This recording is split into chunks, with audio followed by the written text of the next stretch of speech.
Hi ಸ್ನೇಹಿತರೆ, ಎಲ್ಲರಿಗೂ ನಮಸ್ಕಾರ. Welcome back to Jaya's kitchen Kannada. ಸ್ನೇಹಿತರೆ, ಇವತ್ತು ನಾನು ಮಾಡ್ತಾ ಇರೋವಂಥ ರೆಸಿಪಿ ಬಂದು ಚಿಕನ್ ಸಾರು. ನೋಡಿ ಎಷ್ಟು ಚೆನ್ನಾಗಿದೆಯೋ ಸಾರು. ಇದನ್ನ ಯಾವ ಥರ ಮಾಡ್ಕೊಳ್ಳೋದು ಅಂತ ನೋಡ್ಕೊಳ್ಳೋಣ ಬನ್ನಿ. ಚಿಕನ್ ಸಾರು ಮಾಡೋದಕ್ಕೆ ಬೇಕಾಗಿರುವ ಪದಾರ್ಥಗಳು ನೋಡ್ಕೊಳ್ಳೋಣ ಬನ್ನಿ. ಇಲ್ಲಿ ನಾನು ಒಂದು 3/4 kg ಆಗೋಷ್ಟು ಚಿಕನ್ ತಗೊಂಡಿದ್ದೀನಿ. ಒಂದು ಅರ್ಧ ಹೋಳಷ್ಟು ಕೊಬ್ಬರಿ ತಗೊಂಡಿದ್ದೀನಿ. ಒಂದು ಟೊಮೆಟೊನ ಕಟ್ ಮಾಡಿ ಇಟ್ಕೊಂಡಿದ್ದೀನಿ.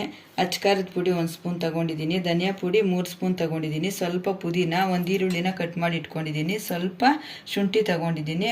ಚಕ್ಕೆ ಲವಂಗ, ಮೆಣಸು, ಸ್ವಲ್ಪ 1 ಟೇಬಲ್ ಸ್ಪೂನ್ ಅಷ್ಟು ಗಸಗಸೆ ತಗೊಂಡಿದ್ದೀನಿ. ಬೆಳ್ಳುಳ್ಳಿನ ಈ ಥರ 2 ಬಿಡಿಸಿ ಇಟ್ಕೊಂಡಿದ್ದೀನಿ. ಸ್ವಲ್ಪ ಕೊತ್ತಂಬರಿ ಸೊಪ್ಪು. ಇದನ್ನೆಲ್ಲ ಸೇರಿಸಿ ಯಾವ ಥರ ರುಬ್ಕೊಳ್ಳೋದು ಅಂತ ನೋಡ್ಕೊಳ್ಳೋಣ. ಇವಾಗ ಇದಕ್ಕೆ ಸ್ವಲ್ಪ ಯಾವ ಥರ ಮ್ಯಾಗ್ನೇಟ್ ಮಾಡ್ಕೊಳ್ಳೋದು ಅಂತ ನೋಡ್ಕೊಳ್ಳೋಣ. ಈಗ ಚಿಕನ್ಗೆ ಸ್ವಲ್ಪ ಉಪ್ಪು ಸೇರಿಸ್ಕೊಳ್ಳೋಣ.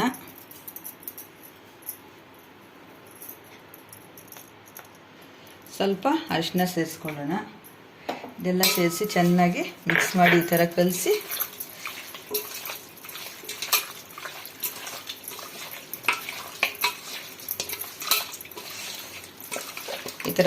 ಈ ಥರ ಮಾಡೋದ್ರಿಂದ ಸಾರು ತುಂಬ ಚೆನ್ನಾಗಿರುತ್ತೆ. ಇದಕ್ಕೆ ಉಪ್ಪು ಖಾರ ಎಲ್ಲ ಚೆನ್ನಾಗಿ ಹಿಡಿಸುತ್ತೆ. ಈ ಥರ ಕಲಸಿ 10 ನಿಮಿಷ ಬಿಡೋಣ. ಒಂದು ಪ್ಲೇಟ್ ಮುಚ್ಚಿ 10 ನಿಮಿಷ ಬಿಟ್ಟು ಅಷ್ಟರಲ್ಲಿ ನಾವು ಮಸಾಲೆ ಎಲ್ಲ ರುಬ್ಕೊಳ್ಳೋಣ. ನೋಡಿ, ಮಸಾಲೆನ ಈ ಥರ ರುಬ್ಕೊಂಡ್ಬಂದಿದ್ದೀನಿ. ಈ ಥರ ನುಣ್ಣಗೆ ರುಬ್ಕೊಬೇಕು. ನೋಡಿ, ಈ ಥರ ಗಂಧದ ಥರ ರುಬ್ಕೊಬೇಕು. 10 ನಿಮಿಷ ನಾವು ಇದನ್ನು ಮಿಕ್ಸ್ ಮಾಡಿ ಇಟ್ಕೊಂಡಿದ್ವಲ್ಲ, ಅರಿಶಿನ ಉಪ್ಪು ಎಲ್ಲ ಹಾಕಿ ಕಲಸಿ ಇಟ್ಕೊಂಡಿದ್ವಿ. 10 ನಿಮಿಷ ಆಯಿತು. ಇವಾಗ ಇದನ್ನು ಸಾರು ಮಾಡೋದು ಯಾವ ಥರ ನೋಡ್ಕೊಳ್ಳೋಣ.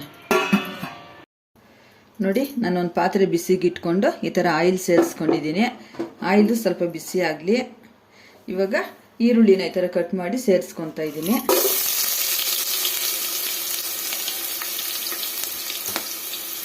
ಈರುಳ್ಳಿನ ಈ ಥರ ಫ್ರೈ ಮಾಡ್ಕೊಳ್ಳೋಣ.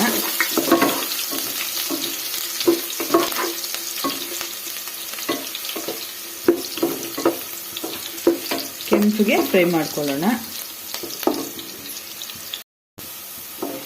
ನೋಡಿ, ಇಷ್ಟು ಫ್ರೈ ಆದರೆ ಸಾಕು. ಇವಾಗ ಚಿಕನ್ ಸೇರಿಸ್ಕೊಳ್ಳೋಣ.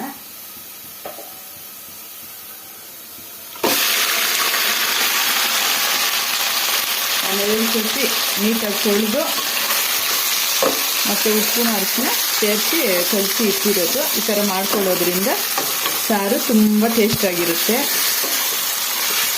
ಸಪ್ಪೆ ಇರಲ್ಲ. ಉಪ್ಪು ಎಲ್ಲ ಚೆನ್ನಾಗಿ ಪೀಸಸ್ಗೆ ಹಿಡಿಯುತ್ತೆ ಈ ಥರ ಮಾಡೋದ್ರಿಂದ.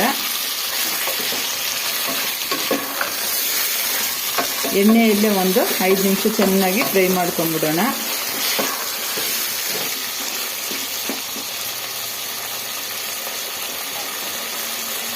ಒಂದು ಲಿಡ್ ಕ್ಲೋಸ್ ಮಾಡಿ 10 ನಿಮಿಷ ಈ ಥರ ಫ್ರೈ ಆಗಕ್ಕೆ ಬಿಡೋಣ. 10 ನಿಮಿಷ ಆಯಿತು. ಇವಾಗ ಯಾವ ಥರ ಆಗಿದೆಯೋ ನೋಡ್ಕೊಳ್ಳೋಣ. ನೋಡಿ, ಈ ಥರ ಫ್ರೈ ಮಾಡ್ಕೊಬೇಕು ಚೆನ್ನಾಗಿ. ಆಯಿಲಲ್ಲೇ ಈ ಥರ 10 ನಿಮಿಷ ಫ್ರೈ ಮಾಡ್ಕೊಂಡ್ಬಿಟ್ರೆ ತುಂಬ ಚೆನ್ನಾಗಿರುತ್ತೆ. ಈಗ ಮಸಾಲೆ ಸೇರಿಸ್ಕೊಳ್ಳೋಣ. ಮಸಾಲೆ ಸೇರಿಸ್ಕೊಂಡು 10 ನಿಮಿಷ ಫ್ರೈ ಮಾಡ್ಕೊಬೇಕು. ಯಾಕಂದರೆ ಇವತ್ತು ನಾವೆಲ್ಲ ಹಸಿದೆ ಮಸಾಲೆ ರುಬ್ಕೊಂಡಿರೋದು.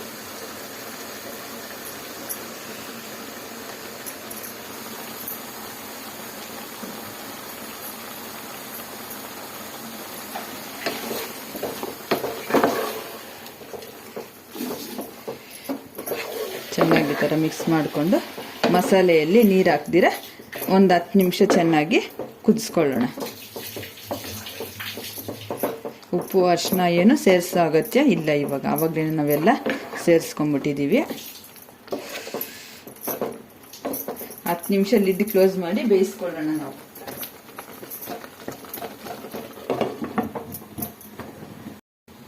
ಹತ್ತು ನಿಮಿಷ ಮಸಾಲೆ ಹಾಕ್ಬಿಟ್ಟು ಇಟ್ಕೊಂಡಿದ್ವಲ್ಲ, ಯಾವ ಥರ ಆಗಿದೆ ನೋಡ್ಕೊಳ್ಳೋಣ. ಥರ ಆಯಿಲಲ್ಲೇ ಈ ಥರ ಚೆನ್ನಾಗಿ ಫ್ರೈ ಮಾಡ್ಕೊಂಡ್ಬಿಡ್ಬೇಕು. ಹಸಿ ಸ್ಮೆಲ್ಲೆಲ್ಲ ಹೋಗಿ ಘಮ ಘಮ ಅಂತ ಆಗುತ್ತೆ ಸಾರು. ಈ ಚಿಕನ್ಗೆ ಮಟನ್ಗೆ ಎಲ್ಲ ಮಸಾಲೆ ಸ್ವಲ್ಪ ಒಂಚೂರು ಮುಂದಾಗಿದ್ರೇ ಚೆನ್ನಾಗಿರೋದು. ಇಲ್ಲಾಂದರೆ ಸಪ್ಪೆ ಇರುತ್ತೆ, ಚೆನ್ನಾಗಿರಲ್ಲ. ಇವಾಗ ನೀರು ಸೇರಿಸ್ಕೊಳ್ಳೋಣ.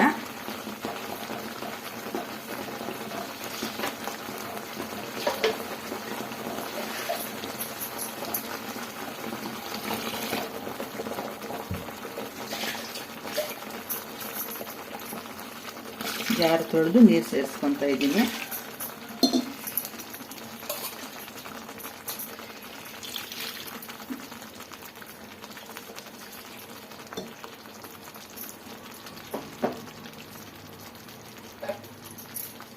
ಈ ಥರ ಮಿಕ್ಸ್ ಮಾಡ್ಕೊಳ್ಳೋಣ.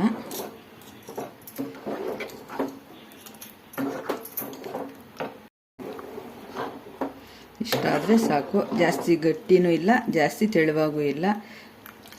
ಚಿಕನ್ ಎಲ್ಲ ಬೆಂದು ಒಂದು ಹಂತಕ್ಕೆ ಬರೋಷ್ಟರಲ್ಲಿ ಸರೋಗುತ್ತೆ. ಒಂದು ಲಿಡ್ ಕ್ಲೋಸ್ ಮಾಡಿ ನಾವು ಬೇಯಿಸ್ಕೊಳ್ಳೋಣ.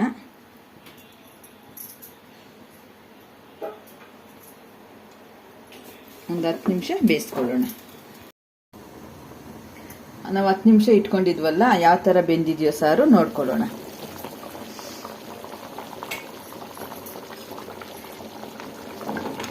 ನೋಡಿ, ಆವಾಗಲೇ ನಾವು ಆಯಿಲಲ್ಲಿ 10 ನಿಮಿಷ ಫ್ರೈ ಮಾಡ್ಕೊಂಡಿದ್ವಿ. ಮಸಾಲೆಯಲ್ಲಿ 10 ನಿಮಿಷ, ಇದು 10 ನಿಮಿಷ, 30 ನಿಮಿಷ ಆಯಿತು ಒಟ್ಟು.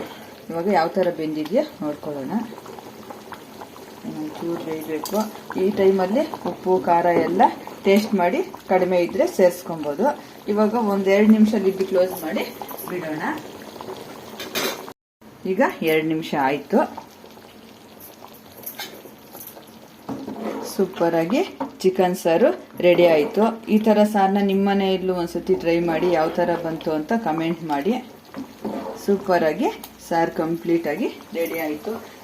ಬಿಸಿ ಬಿಸಿ ಮುದ್ದೆ, ಚಪಾತಿ, ಅನ್ನಕ್ಕೆಲ್ಲ ಸೂಪರಾಗಿ ಸಾರು ರೆಡಿ ಆಯಿತು.